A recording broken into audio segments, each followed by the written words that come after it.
बिस्मिल्लाहिर्रहमानिर्रहीम। मैं हूं मलिक सुफियान और हम केमिस्ट्री मूवमेंट चैनल पर डिस्कस कर रहे हैं ऑर्गेनिक केमिस्ट्री का important chapter aromatic compounds. Aromatic compounds में हम 3 वीडियोस में हम इसकी बेसिक बातों को हम देख चुके हैं। अब हम डिस्कस करेंगे reactivity and orientation in electrophilic substitution reaction.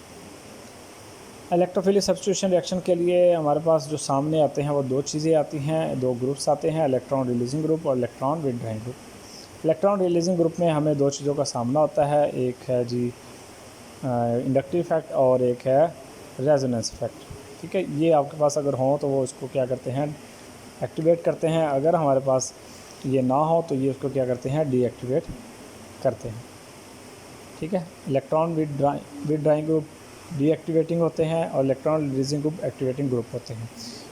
ये आपके पास इंडक्टिव इफेक्ट और ये रेजोनेंस इफेक्ट को अगर आप उल्ट करें, माइनस में ले जाएं, यानी कि नेगेटिव इंडक्टिव इफेक्ट और नेगेटिव रेजोनेंस इफेक्ट ले जाएं, तो वो उसको डीएक्टिवेट करेंगे। इसमें हमारे पास जो ग्रुप जानने के लिए ज़रूरी है वो NH2 है, OH है, OCH3 है, COCH3 है, C6H5 है और CH3 है। यहाँ से लेकर यहाँ तक अगर आप देखें, इनमें लोन पेयर पाए जाते हैं। लोन पेयर की वजह से ये इलेक्ट्रॉन रिलीजिंग ग्रुप का काम करते हैं। और यहाँ पर देखेंगे, यहाँ पर लोन पेयर नहीं है, लेकिन यहाँ पर बेंजीन है, जो कि बेंजीन का जो पाई बॉन्ड होता है वो खुद ऑलरेडी क्या करता है, इलेक्ट्रॉन रिलीजिंग का काम करता है। तो आइए अगर हम इसको बेंजीन रिंग के साथ अटैच करते हैं तो बेंजीन का और इनके साथ क्या डिफरेंस होगा। अगर NH2 को हम इसमें अटैच करते हैं, इसमें याद रखिएगा, इसमें लोन पेयर की वजह से इसके ऊपर रेजोनेंस इफेक्ट आ रहा है और नाइट्रोजन की इलेक्ट्रॉन एक्टिविटी कार्बन से ज़्यादा है, इस वजह से इसके ऊपर क्या आएगा, इंडक्टिव इफेक्ट भी होगा। अब दो हमारे पास इफेक्ट आ रहे हैं, एक रेजोनेंस इफेक्ट है जिसको हम इलेक्ट्रॉन रिलीजिंग का कह सकते हैं, ये इलेक्ट्रॉन विथड्रॉइंग ग्रुप है। तो याद रखिएगा, ओवरऑल जो है रेजोनेंस इफेक्ट जो है, पॉजिटिव रेजोनेंस इफेक्ट ये डोमिनेट करता है इंडक्टिव इफेक्ट के ऊपर, इस वजह से ये ज़्यादा रिएक्टिव होगा। ठीक है, toward the electrophilic substitution reaction then the benzene से ज़्यादा ये रिएक्टिव होगा। इसी तरह आप OH फिनोल के साथ देखिएगा, फिनोल में क्या होता है, आपके पास OH है, यहाँ दो लोन पेयर है और यहाँ पर R मौजूद है, पॉजिटिव इफेक्ट होगा इसकी वजह से, और I भी मौजूद है, नेगेटिव इफेक्ट, क्योंकि यहाँ पर ऑक्सीजन की इलेक्ट्रॉन एक्टिविटी कार्बन से ज़्यादा है। तो ये इलेक्ट्रॉन विथड्रॉइंग ग्रुप भी है और इलेक्ट्रॉन रिलीजिंग ग्रुप भी है। लेकिन चूँकि इसकी इलेक्ट्रॉन एक्टिविटी नाइट्रोजन से ज़्यादा है, इसलिए इसका इफेक्ट क्या हो जाएगा, फिर इससे कम होगा। It's mean phenol is less reactive than the aniline, या aniline is more reactive than the phenol due to the, ये मैंने आपको रीज़न बता दी है। इसी तरह आइएगा, OCH3 है, यहाँ पर आपके पास पॉजिटिव रेजोनेंस और नेगेटिव इंडक्टिव दोनों मौजूद है। इसमें भी आपके पास चूँकि यहाँ पर CH3 है, एक बल्कि ग्रुप की वजह से इसकी रिएक्टिविटी इनसे क्या हो जाएगी, कम हो जाएगी। और इसी तरह एसिटिनिलाइड है, यहाँ पर आपको याद रखिएगा डबल कॉन्जुगेशन है, यानी कि ये कॉन्जुगेशन इधर भी बना सकता है डबल बॉन्ड और ये इधर भी बना सकता है, इसलिए इसकी रिएक्टिविटी क्या हो जाएगी, कम हो जाएगी। इसलिए यहाँ पर पाई बॉन्ड है, पाई बॉन्ड की में चूँकि अगर ये रेजोनेंस स्ट्रक्चर बनाता है, इसका जो रेजोनेंस इफेक्ट है वो कम हो जाएगा, इस वजह से इसका भी नंबर यहाँ पर आएगा। CH3 हमारे पास है, ये इलेक्ट्रॉन ये भी हमारे पास है, लेकिन यहाँ पर हाइपर कॉन्जुगेशन और पॉजिटिव इंडक्टिव इफेक्ट की वजह से ये इसकी रिएक्टिविटी क्या हो जाएगी, और कम हो जाती है। ठीक है, हाइपर कॉन्जुगेशन और ये पॉजिटिव इंडक्टिव इफेक्ट का यहाँ पर। तो याद रखिएगा, ये जो दो ग्रुप्स हैं इनको स्ट्रॉन्गली एक्टिवेटिव कहा जाता है, ये मॉडरेटली एक्टिवेटिव होते हैं, और ये हमारे पास वीक एक्टिवेटिंग ग्रुप्स कहलाते हैं। Aniline is a more active than the phenol और anisole is a more active than the एसिटिनिलाइड।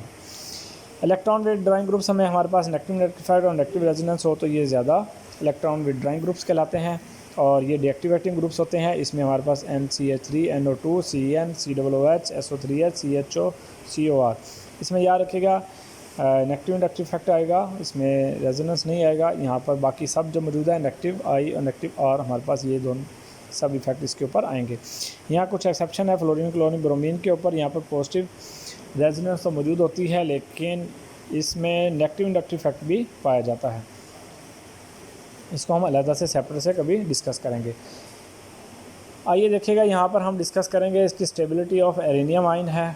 ठीक है, हम इसको एग्जांपल के साथ इसकी order of reactivity, order of stability को चेक करेंगे।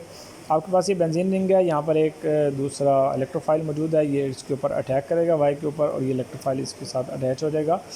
ठीक है, इसमें हमने पहले डिस्कस किया था कि इसकी रेजोनेंस स्ट्रक्चर बन सकती है। ये एक एरेनियम आयन है, कार्बोकेटाइन है, कार्बोकेटाइन की हमारे पास ये स्ट्रक्चर बन सकती है। अगर हम इलेक्ट्रॉन को इस तरफ ले जाएंगे तो ये पॉजिटिव चार्ज जो है वो यहाँ पर शिफ्ट हो जाएगा, सेकंड रेजोनेंस स्ट्रक्चर बन जाएगी। थर्ड स्ट्रक्चर के लिए क्या होगा, ये आपके पास ये शिफ्ट हो जाएगा इस तरफ और ये पॉजिटिव चार्ज आपके पास यहाँ पर शिफ्ट हो जाएगा। 3 रेजोनेंस स्ट्रक्चर बन जाएंगे एडिनियम आयन की।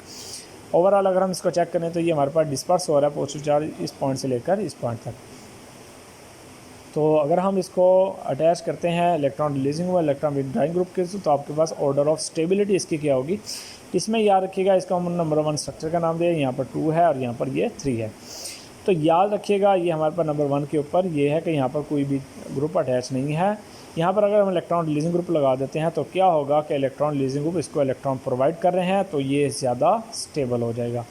इलेक्ट्रॉन विथड्राइंग ग्रुप है, ये इसमें आगे इलेक्ट्रॉन की डेफिशिएंसी है, ये इलेक्ट्रॉन ग्रुप को और निकालेगा, तो यहाँ पर ये क्या हो जाएगा, इसकी स्टेबिलिटी कम हो जाएगी। तो इनकी जो ऑर्डर ऑफ स्टेबिलिटी बनेगी सेकंड की ज़्यादा होगी, नंबर 1 की उसके बाद होगी, 3 के ऊपर ये हमारे पास हो जाए। ऑर्डर ऑफ रिएक्टिविटी देखेंगे, अगर हम इसकी एक और बनाते हैं स्ट्रक्चर, बेंजीन है, ये इलेक्ट्रॉन रिलीजिंग ग्रुप है, इलेक्ट्रॉन विथड्राइंग ग्रुप है। इलेक्ट्रॉन रिलीजिंग ग्रुप लगाएंगे तो ये इलेक्ट्रॉन उसको प्रोवाइड करेंगे, बेंजीन को जब इलेक्ट्रॉन रिलीजिंग प्रोवाइड करेंगे तो ये इसको क्या कर देगा, एक्टिवेट करेगा, इलेक्ट्रॉन डेंसिटी बढ़ जाएगी, इलेक्ट्रोफाइल की सब्स्टिट्यूशन इसके ऊपर क्या हो जाएगी, इजीली, इसलिए इसकी एक्टिविटी ज़्यादा होगी, फिर एक ही होगी, फिर इलेक्ट्रॉन विथड्राइंग ग्रुप इलेक्ट्रॉन को खुद डोमिनेट कर रहा है तो ये इसको डिस्टेबलाइज करेगा, इलेक्ट्रॉन की डेंसिटी कम हो जाएगी, इलेक्ट्रॉन डेंसिटी कम होने की वजह से इनकी एक्टिविटी क्या हो जाएगी, कम हो जाएगी। इसी तरह यहाँ पर एक एग्जांपल से समझिएगा, CH3 यहाँ पर अटैच है, अगर Cl एक लगा देते हैं तो इनकी रिएक्टिविटी क्या हो जाएगी, कम हो जाएगी, क्योंकि इलेक्ट्रॉन विथड्राइंग ग्रुप अटैच हो गया। इलेक्ट्रॉन विथड्राइंग ग्रुप जितने आप अटैच करते जाएंगे रिएक्टिविटी उतनी क्या होती जाएगी, कम होती जाएगी, उतनी उसकी डीएक्टिवेटिंग बढ़ती जाएगी।